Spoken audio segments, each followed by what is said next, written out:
Hola a todos, ¿cómo están? Muy buenos días. Hoy vamos a desarrollar como tema la evolución histórica del turismo. Les recuerdo que este tema se encuentra comprendido en la unidad 1 de nuestro programa de estudios, que lleva por nombre el turismo como fenómeno social.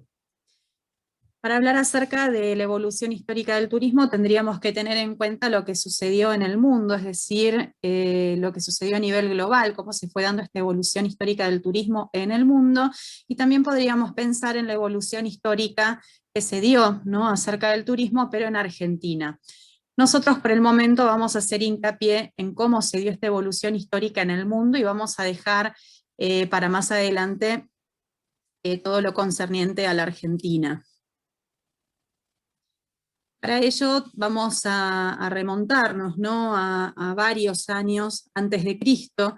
Les voy a ir enumerando algunos acontecimientos, no quiere decir que sean los únicos importantes o los únicos acontecimientos o momentos importantes que hubo en la evolución histórica del turismo. Simplemente lo que hice fue hacer una selección de los mismos, para poder detenernos en ellos y más adelante, ¿sí?, en un futuro poder seguir sumando y poder seguir agregando algunas cosas a este gran tema. En este caso, ¿sí?, en líneas generales, si uno piensa en cómo se fue dando la evolución histórica del turismo, tendríamos que remitirnos a la aparición del hombre, ¿no?, es decir, a la aparición de los primeros hombres. En aquel entonces, ¿no?, si pensamos en 12.000 años atrás o mucho más, ¿sí?, tendríamos que remontar en este caso al hombre del Paleolítico, posteriormente al hombre del Neolítico, ¿no? Estamos hablando de un hombre prehistórico en este caso. Si nosotros nos remontáramos a esos años, tendríamos que pensar que en aquel entonces no solamente no se hablaba de turismo, sino que tampoco había medios de transporte como nosotros conocemos hoy. Es decir, que las personas se desplazaban, pero se desplazaban utilizando sus piernas, sus pies, o años más tarde, bueno, se fueron inventando algunos elementos, algunos artículos que servían para el desplazamiento, como por ejemplo canoas, ¿no?, las primeras canoas que se han descubierto, que se usaron en aquellos tiempos y demás, ¿no? Hoy los vemos como restos arqueológicos en este caso. Pero no me voy a detener tanto en esa época, ¿no?, porque la realidad es que en ese entonces las personas solamente se desplazaban con el fin de buscar su alimento, ¿no? Estamos situándonos en un momento en el cual este hombre prehistórico era nómade, ¿no?, se desplazaba de un lado al otro en busca del alimento. Entonces uno puede retomar esos primeros desplazamientos, puede mencionarlos y retomarlos también en varias oportunidades, esos desplazamientos, pero la realidad es que no con la concepción de turismo que nosotros conocemos hoy. De todas formas, ahí hay como un inicio, podríamos considerar, y si pasamos, ¿no?, de esos años, por ejemplo, al año 8000 a.C., tendríamos que pensar en que estos primeros comerciantes, ¿sí?, que se destacaban en este momento, mayormente eran comerciantes, eran mercaderes, que se trasladaban de un pueblo a otro, de un lugar a otro, en busca también de alimento, en busca de poder comerciar algunos productos, algunas cosas que ellos hacían, también alimento. Era una época en la cual el trueque era muy común, ¿no?, es decir, el intercambio de mercaderías, de mercancías, ¿no? Una persona entregaba una cosa y la otra a cambio le daba otra, y volvían a sus pueblos, ¿no? También personas, estos comerciantes, también estos mercaderes que se desplazaban hacia un lado y hacia el otro. En este caso había un intercambio cultural, ¿no?, porque cuando llegaba alguien de un pueblo que era totalmente distinto, con una cultura totalmente diferente, esas personas entraban en contacto y se daba entonces este intercambio cultural, que es lo que se destaca y se toma por ahí también como inicio de lo que más tarde se consideró, ¿no?, el turismo también, ¿no?, el turismo como nosotros lo concebimos hoy. Más tarde, ¿no?, pasó mucho tiempo para eso. Pero ¿por qué les pongo esto como un hito importante? Porque estos comerciantes, cuando llegaban a los distintos pueblos o ciudades, se quedaban a dormir en algún lugar, por ejemplo, ¿no? Se quedaban a pernoctar, es decir, a dormir en algún lugar. No importa qué tipo de hospedaje era, por ahora no lo vamos a tener tan en cuenta eso, pero sí lo importante es que se quedaban en algún lado. Muchas veces había personas que también les proporcionaban alimentos, por ejemplo, y por ahí pasaban una noche y después continuaban su viaje, o por ahí tenían la necesidad de pasar varios días para después seguir, y así ir pasando de un pueblo, de un lugar a otro, hasta finalmente regresar al lugar donde vivían ellos, ¿no? Al lugar donde residían. Es decir, que estos primeros desplazamientos, ¿sí?, se tienen en cuenta a la hora de hablar de turismo, a la hora de hablar de esta evolución histórica, ¿no?, del turismo.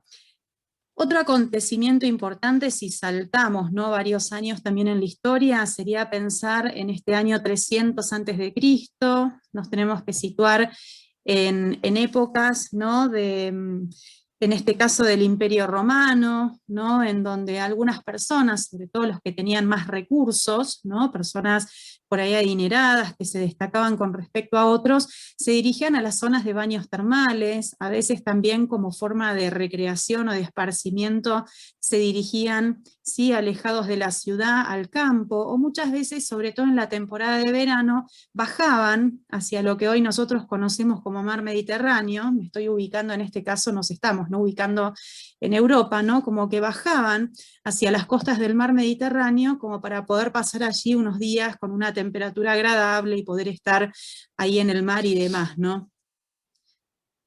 También es importante destacar que no se los puse aquí como un acontecimiento importante, pero le voy a dar importancia, ¿no?, en este caso, y para que vean, ¿no?, la importancia que tuvieron también estos desplazamientos.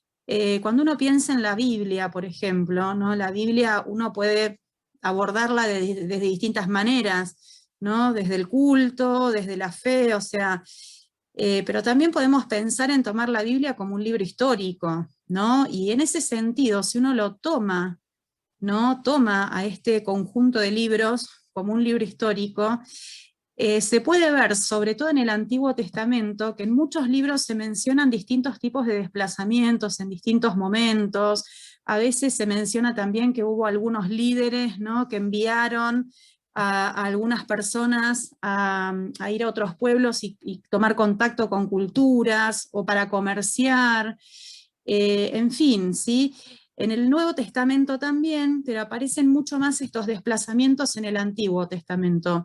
Se me viene, por ejemplo, a la cabeza o a la mente ahora pensar en el capítulo número 13 del libro de los Números, en donde queda como bien especificado, ¿no?, el hecho de que Moisés manda a parte de las personas que vivían, ¿sí?, en torno a él, a las tierras de Canaán para investigar un poco, tomar contacto con las personas que estaban allí, también para ver un poco cómo era el relieve, cómo era el entorno, ¿no?, porque mucho no se conocía. Entonces, bueno, al regresar, lo habitual era que estos líderes le preguntaran a las personas, ¿no?, qué es lo que habían visto, con quiénes se habían contactado, si se habían encontrado con mercaderes, o con algunos pueblos que tal vez eran un tanto agresivos, o cómo habían sido recibidos, ¿no?, en esos pueblos, y sobre todo cómo era el relieve, el entorno, ¿no?, el paisaje que los rodeaba.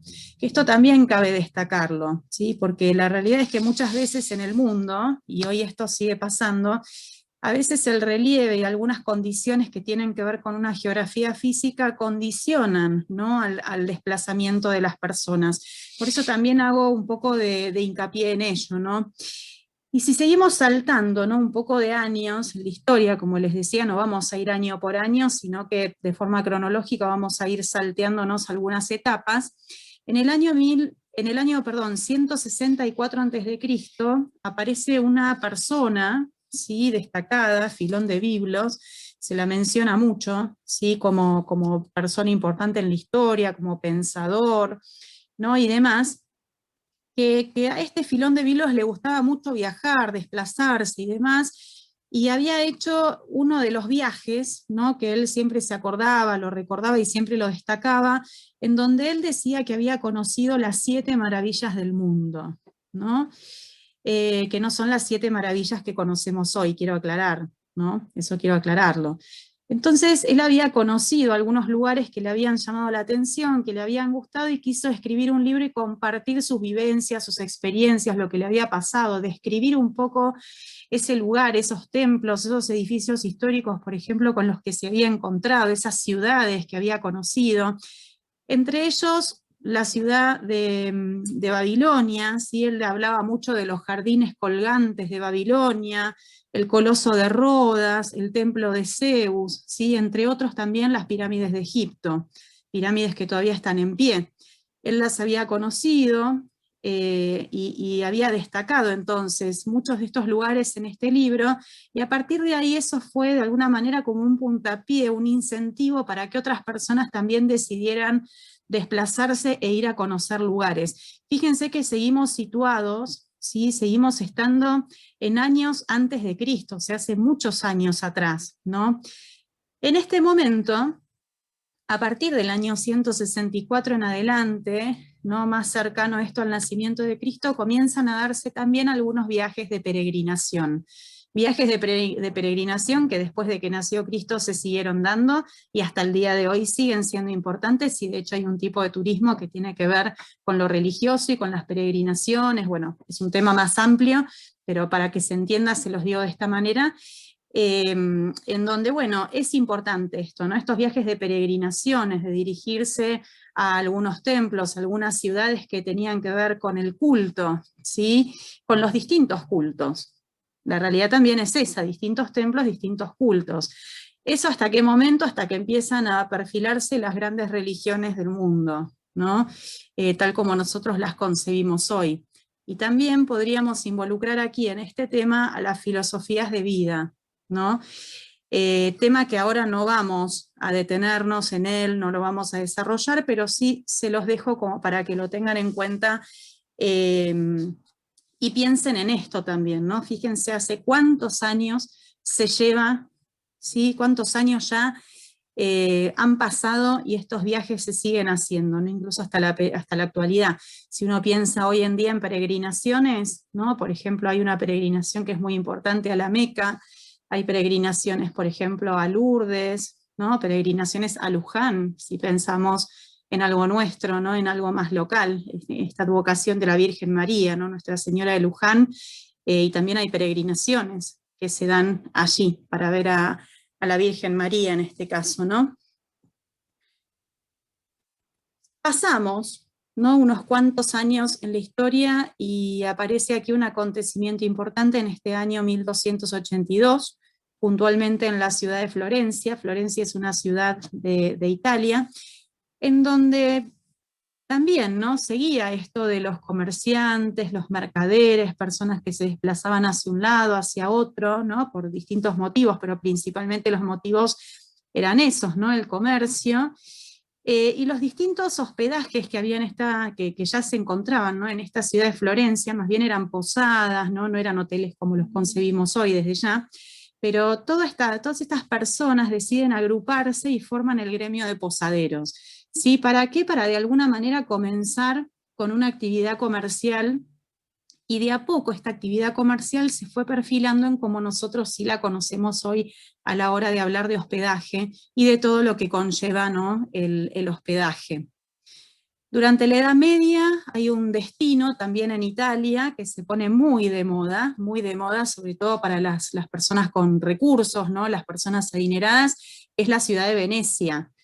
Los carnavales de Venecia siempre fueron un atractivo muy importante, lo siguen siendo hasta el día de hoy, lo mismo que hasta el día de hoy lo siguen siendo sus templos y toda la arquitectura que presenta la ciudad y los canales, ¿no? Que se pueden navegar, que se pueden recorrer, y todos los edificios históricos, ¿no? O sea, hasta el día de hoy Venecia, esta ciudad italiana del norte de Italia, sigue siendo muy importante y sigue siendo un atractivo importante. También en el Renacimiento, ¿no? Surge como esta necesidad de conocer lugares, de tomar contacto con otras culturas, las personas empiezan a pensar como en desplazarse un poco más lejos de los lugares, ¿no? A donde vivían, sobre todo pensando en conocer otras culturas, otros idiomas, ¿no? Conocer otros lugares también principalmente, ¿no?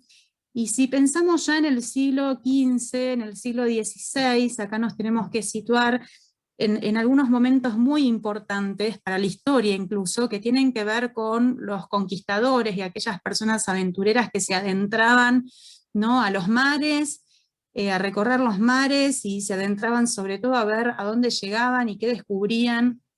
Y es momento este momento, ¿no? Del descubrimiento de muchos lugares, entre ellos el descubrimiento de América se da acá, ¿no? No voy a detenerme mucho aquí, pero seguramente habrán estudiado y recordarán que en más de una oportunidad vieron, ¿no?, en la escuela el tema del descubrimiento de América con Cristóbal Colón, ¿sí?, y demás.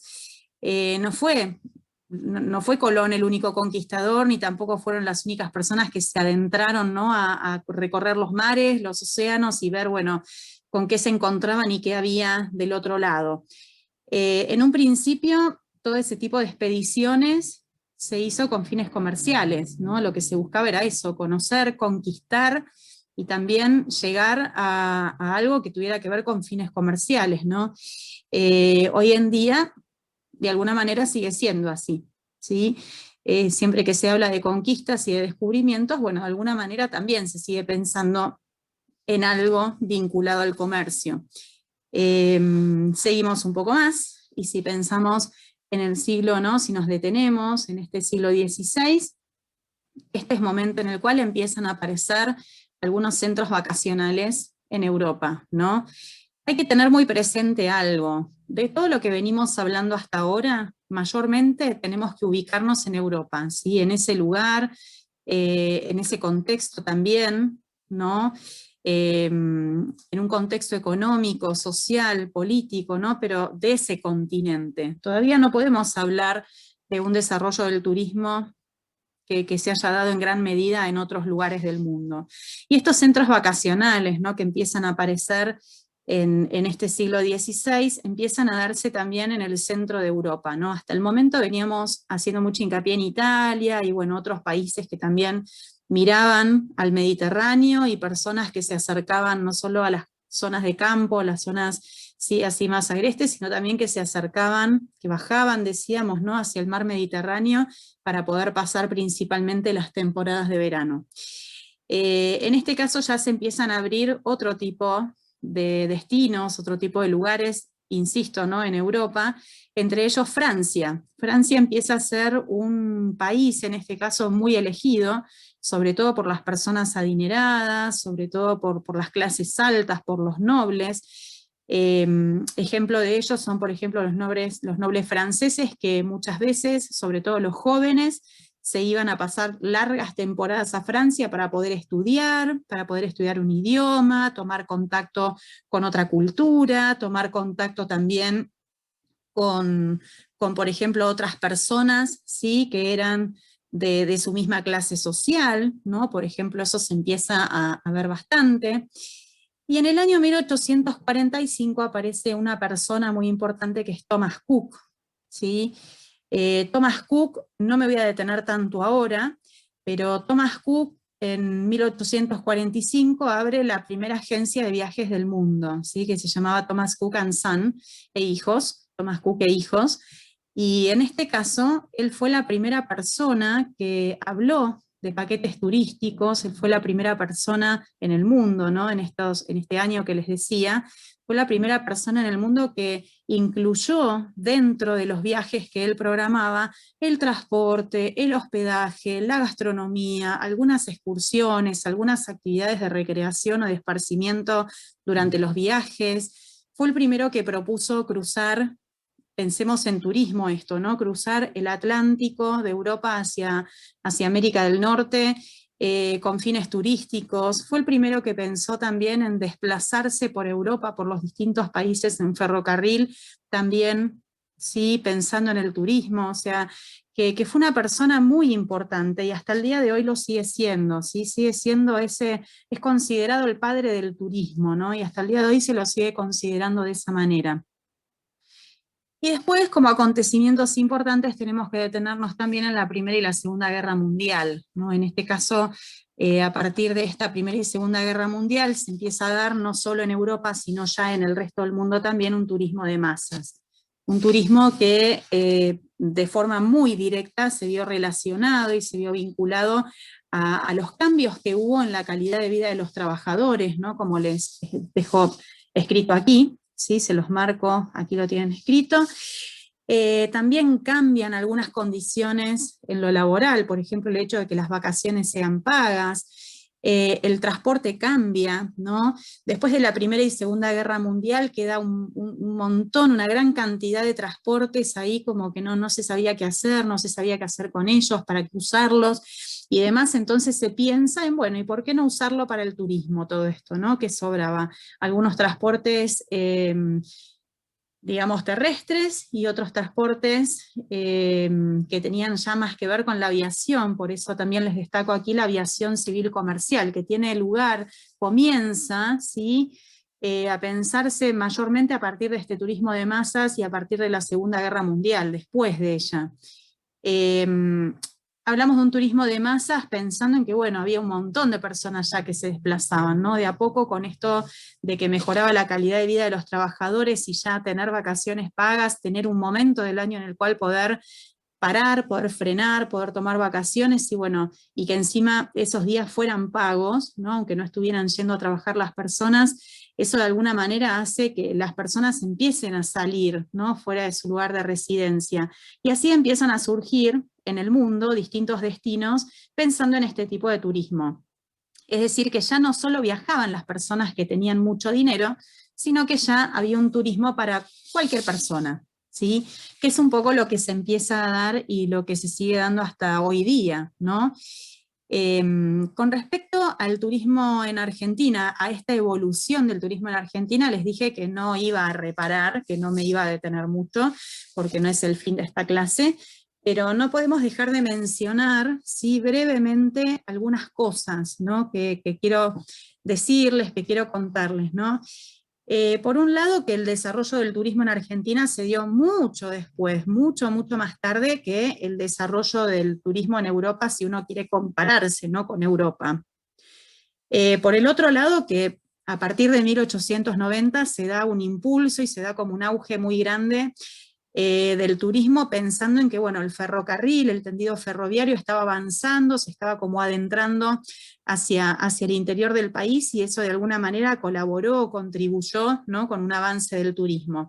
Ahora bien, un turismo en aquel entonces que no se pensaba para todos, sino que se pensaba también, ¿no? Para las clases adineradas, para las personas que tenían recursos, para las personas que también contaban con muchos días para poder vacacionar, ¿sí? Cuando digo muchos días me refiero a un mes, 2 meses, por ahí se iban medio año, ¿no? A algún lado.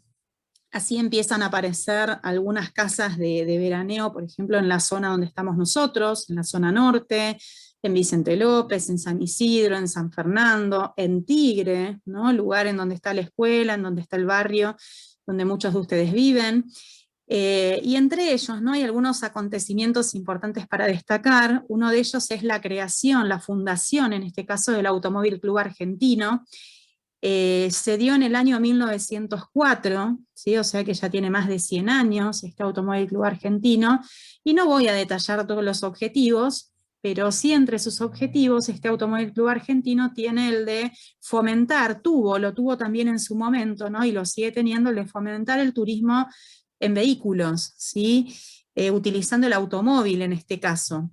Y también el Automóvil Club siempre contribuyó al desarrollo del turismo porque también hubo un empuje muy grande en todo lo que concierne a la hotelería, los distintos tipos de hospedaje, cabañas, campings, por ejemplo, ¿no? Por eso es como que uno, si habla del turismo en Argentina, no puede dejar de mencionar a este Automóvil Club Argentino.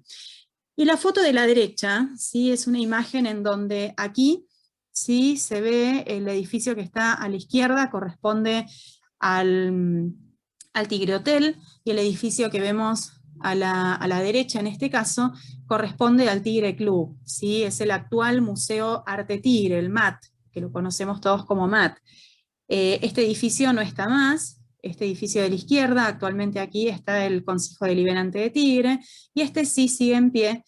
Se lo ha restaurado, ¿sí? Y demás, y bueno, este lugar sí se puede seguir visitando. Estos eran dos lugares que en Tigre, ¿sí? En este partido, en este municipio, dieron también como un impulso muy grande a las personas, ¿no? Para desplazarse a Tigre, y que también cuando nosotros hablamos de la evolución del turismo en Argentina, y bueno, no podemos dejar de mencionar estos dos lugares y dejar de mencionar a Tigre incluso, ¿no? A toda esta zona norte que les mencionaba, pero principalmente a Tigre. También hay otras ciudades que no podemos dejar de mencionar, como Mar del Plata, Córdoba, en fin, hay otras, ¿no? Es importante destacar el avance del turismo termal, es importante destacar también cómo a partir de la década de 1940 empiezan a aparecer algunas unidades turísticas, como la de embalse Río Tercero y la unidad turística de Chapadmalal, ¿no? Y así el turismo fue creciendo hasta nuestros días, no solo a nivel mundial, sino también en la Argentina, ¿no? Como que fue evolucionando, fue creciendo, hasta llegar al contexto en el cual nos encontramos hoy, ¿no? Hoy estamos en un contexto de pandemia, ya desde el año pasado, este año todavía nos está atravesando este contexto. Estamos hablando de un contexto en el cual, por lo que está sucediendo, el turismo quedó como frenado, ¿sí? De a poco se fueron reactivando algunos lugares, y podríamos decir que hasta ahí, ¿sí? De a poquito. Pero lo importante es que se siguen pensando en acciones a futuro y se sigue pensando en ver cómo, de alguna manera, cuando pase todo esto, porque sabemos que en algún momento va a pasar, de qué manera se va a poder reactivar todo y se va a poder volver a nuestra normalidad si pensamos en turismo, y también se están pensando un montón de acciones para poder crecer, en este caso en materia de turismo, ¿sí? Que es lo que nos está reuniendo hoy en esta clase. Como actividad para la clase que viene, lo que les voy a pedir es que elaboren una línea de tiempo, ¿sí? A modo de ejemplo acá se las trazo, es un ejemplo este nada más. Una línea de tiempo debe tener una línea, como les estoy marcando aquí, y después en esta línea de tiempo se van colocando o se van escribiendo algunos acontecimientos importantes. En este caso yo les voy a pedir una línea de tiempo solamente de la evolución histórica del turismo a nivel mundial, no de Argentina, sino a nivel mundial. Y como ejemplo les puse, bueno, un acontecimiento, uno de los primeros, uno de los más importantes, que se dio en el año 8000 a.C., que se vincula a los comerciantes, a los mercaderes, ¿no? Y todo lo que les había contado que sucedió en este año 8000 a.C. En este caso, sí, lo que les pido es que ustedes continúen esta línea de tiempo, poniendo aquí arriba el momento, ¿sí? En la historia, el momento importante que se dio en un determinado año, o puede ser siglo, como lo vimos nosotros, ¿sí? Recuerden que hoy tuvimos una mirada como un poco más amplia, ¿no? No fuimos tan detallistas por ahí con algunas cosas.